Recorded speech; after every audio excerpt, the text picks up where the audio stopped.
Hello, V K ನಿಜವಾಸ್ತು ಚಾನಲ್ಗೆ ಸುಸ್ವಾಗತ. ವೀಕ್ಷಕರಿಗೆ ಶುಭಾಶಯಗಳು.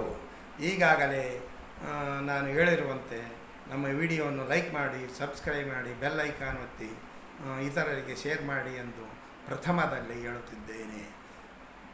ಓಂ ಶ್ರೀ ವೀರಭದ್ರೇಶ್ವರಾಯ ನಮಃ. ಓಂ ಪರಮಪೂಜ್ಯ ಶ್ರೀ ಚನ್ನಬಸವ ಮಹಾಸ್ವಾಮಿಗಳ ನಮೋ ನಮೋ ಆಶೀರ್ವಾದದಿಂದ ನನ್ನ ವಿಡಿಯೋವನ್ನು ಮತ್ತೆ ಪುನಃ ಆರಂಭ ಮಾಡುತ್ತಿದ್ದೇನೆ. ನಮೋ ನಮೋ ಚನ್ನಬಸವ ಮಹಾಸ್ವಾಮಿಗಳಿಗೆ. ಈಗಾಗಲೇ ನಾನು ಮಹಾಸ್ವಾಮಿಗಳ ನೆಲೆಸಿರುವಂಥ ಸ್ಥಳದ ಬಗ್ಗೆ, ವಾಸಸ್ಥಾನದ ಬಗ್ಗೆ, ವಾಸ್ತು ಬಗ್ಗೆ, ವಾಸ್ತುಸ್ಥಾನದ ಬಗ್ಗೆ, ವಾಸ್ತು ಸ್ಥಳದ ಬಗ್ಗೆ ಕೂಲಂಕುಷವಾಗಿ ಒಂದು 4 ವಿಡಿಯೋದಲ್ಲಿ ಹೇಳಿದ್ದೇನೆ. ಮುಂದಿನ ವಿಡಿಯೋದಲ್ಲಿ ಹೇಳಬೇಕೆಂದರೆ ಅವರು ಪರಮಪೂಜ್ಯ ಚನ್ನಬಸವ ಮಹಾಸ್ವಾಮಿಗಳು ಲಿಂಗೈಕ್ಯವಾದಂಥ ಗದ್ದುಗೆಯ ಸ್ಥಳವು ಉತ್ತರದ ಮಠದ ಉತ್ತರದ ವಾಯುಭಾಗದಲ್ಲಿ ಅವರನ್ನು ಲಿಂಗೈಕ್ಯ ಆದ ಸ್ಥಳವು ಗದ್ದುಗೆಯಿರುವುದು. ಇದು ಉತ್ತರದ ವಾಯು ಸ್ಥಳ ಅಂತಂದರೆ ಅಲ್ಲಿ ಮನೆಯ ಒಡೆಯನು ನೆಲೆಸಿರುವಂಥ ಸ್ಥಳ. ಅದು ಅಂಥ ಅಭಿವೃದ್ಧಿ ಹೊಂದುವ ಸ್ಥಳ. ಅದು ಮನೆಯ ಯಜಮಾನನು ಅಂದರೆ ಮಠದ ಮುಖ್ಯಾಧಿಪತಿಯು, ಪೀಠಾಧಿಪತಿಯು ಅಲ್ಲಿ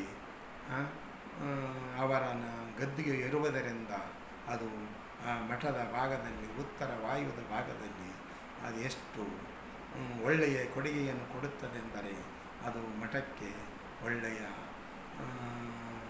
ಮಹಾಸ್ವಾಮಿಗಳು ಗದ್ದುಗೆಯಿಂದ ಉತ್ತರ ಈಶಾನ್ಯ ಮತ್ತು ಪೂರ್ವ ಈಶಾನ್ಯ ಮತ್ತು ದಕ್ಷಿಣದ ಆಗ್ನೇಯ ಭಾಗದಲ್ಲಿ ಒಂದು 3 ಬಾಗಿಲುಗಳು ಉಂಟು. ಆ ಬಾಗಿಲುಗಳು ಒಳ್ಳೆಯ ಕೊಡುಗೆಯನ್ನು ಕೊಡುವಂಥ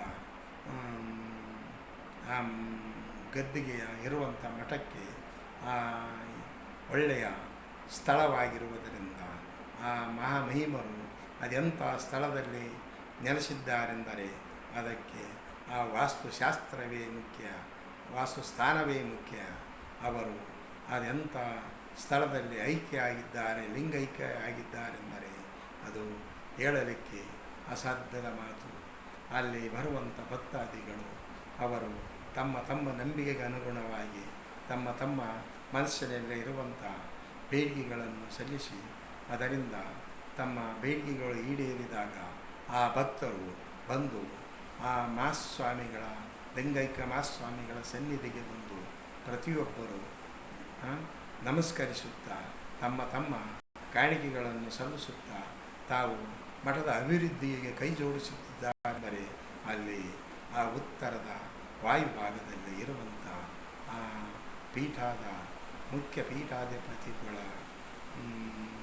ದಿವ್ಯ ಸನ್ನಿಧಿಗೆ ಮುಖ್ಯ ಕಾರಣ ಅದು ಅಂಥ ಒಳ್ಳೆಯ ಸ್ಥಳವಾದ್ದರಿಂದ ಭಕ್ತರು ಕೈ ಮಾಡಿ ಕರೆಯುತ್ತದೆ. ಅಲ್ಲಿ ಆ ನೆಲೆಸಿರುವಂಥ ಗದ್ದುಗೆಯ ಅಂದರೆ ಲಿಂಗೈಕ್ಯ ಸ್ಥಳಕ್ಕೆ ಮುಂದಿನ ಭಾಗದಲ್ಲಿ ಅಂದರೆ ಒಂದು ಮಹಾದ್ವಾರ ಇರುವುದು. ಎಲ್ಲಿ ಅಂದರೆ ಅದು ಪಶ್ಚಿಮದ ವಾಯು. ನೋಡಿ, ಮುಖ್ಯ ಮಠಕ್ಕೆ ಪಶ್ಚಿಮದ ವಾಯುವಿನಲ್ಲಿ ಒಂದು ಕೊಡುಗೆ ಕೊಡುವಂಥ ಮಹಾದ್ವಾರ. ಅದೇ ರೀತಿ ಪರಮಪೂಜ್ಯ ಶ್ರೀ ಚನ್ನಬಸವ ಮಹಾಸ್ವಾಮಿಗಳ ಲಿಂಗೈಕ್ಯ ಆಗಿರುವಂಥ ಸ್ಥಳ ಮಠದ ಮುಂದೆ ಮತ್ತೊಂದು ಮುಖ್ಯ ದ್ವಾರವಿದೆ. ಎಲ್ಲಿ? ಪಶ್ಚಿಮದ ವಾಯು ಮಹಾದ್ವಾರ. ಆ ದ್ವಾರಗಳ ಸಹ ಅದಕ್ಕೆ ಆ ಗದ್ದುಗೆಗೆ ಒಳ್ಳೆಯ ಕೊಡುಗೆಯನ್ನು ಕೊಡುವಂಥ ಒಳ್ಳೆಯ ಸ್ಥಳವಾಗಿರುವುದರಿಂದ ಅದು ಪ್ರತಿಯೊಂದು ಅಲ್ಲಿ ಮಹಾಸ್ವಾಮಿಗಳು ನೆಲೆಸಿರುವಂಥ ಪಶ್ಚಿಮದ ವಾಯುದ ಮಹಾದ್ವಾರದಿಂದ ಅವರು ಉನ್ನತವಾದ ಮಟ್ಟಕ್ಕೆ ಹೋಗುತ್ತದೆ. ಭಕ್ತರಿಂದ ತುಂಬಿ ತುಳುಕುತ್ತದೆ. ಅದಕ್ಕೆ ಆ ಮಠದಲ್ಲಿ ಪ್ರತಿ ವಿಷಯವಾಗಿ ಒಳ್ಳೆಯ ವಾಸ್ತುಶಾಸ್ತ್ರದ ಪ್ರಕಾರ ಇರುವ ಕಾರಣ ಈ ಭಾಗದಲ್ಲಿ ಅದೆಷ್ಟೋ ಕುಗ್ರಾಮ ಎಂಬುವದ ಗ್ರಾಮದಲ್ಲಿ ಇದ್ದರೂ ಆ ಮಾಸ್ವಾಮಿಗಳ ತಪಸ್ಸಿನಿಂದ ಅದೆಷ್ಟು ಹೆಸರುವಾಸಿಯಾಗಿದೆ ಎಂದರೆ ಒಳಬಳ್ಳಾರಿ ಎಂಬುವುದು ಚನ್ನಬಸವ ಮಹಾಸ್ವಾಮಿಗಳ ಆಶೀರ್ವಾದದಿಂದ ಆ ಗ್ರಾಮಕ್ಕೆ ಒಳ್ಳೆಯ ಹೆಸರು ನಾಡಿನಾದ್ಯಂತ ಆ ಒಳಬಳ್ಳಾರಿ ಎಂಬುವ ಸ್ಥಳದ ಬಗ್ಗೆ ಆ ಮಹಾಮಹಿಮರ ದಿವ್ಯ ಶಕ್ತಿಯಿಂದ ಅವರ ತಪಸ್ಸಿನಿಂದ ಅವರು ನೆಲೆಸಿರುವಂಥ ವಾಸ್ತುಸ್ಥಳದ ಪ್ರಕಾರ ಆ ವಾಸ್ತುಸ್ಥಾನವೇ ಆಗಿರುತ್ತದೆ. ಎಲ್ಲ ಕೊಡುಗೆಯಿಂದ ಅವರು ಈ ಒಂದು ಸುವರ್ಣಗಿರಿ ವಿರಕ್ತ ಮಠವೆಂಬುವುದು ಈ ಭಾಗದಲ್ಲಿ ಅತ್ಯಂತ ಮುಖ್ಯವಾದ ಒಂದು ಮಠವೆಂದು ಹೇಳಬಹುದು. ಸುತ್ತಲಿನ ಅದೆಷ್ಟು 100 ಕಿಲೋಮೀಟರ್ ಮಠಕ್ಕೆ ಭಕ್ತರಿಂದ ತುಂಬಿ ತುಳುಕುತ್ತಿದ್ದಾರೆ.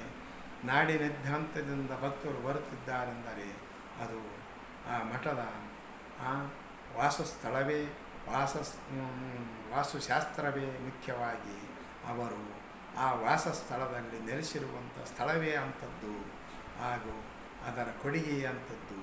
ಅವರು ತಮ್ಮ ಲಿಂಗೈಕ್ಯರಾದ ಮಠದ ಎಡಭಾಗದಲ್ಲಿ ಅಂದರೆ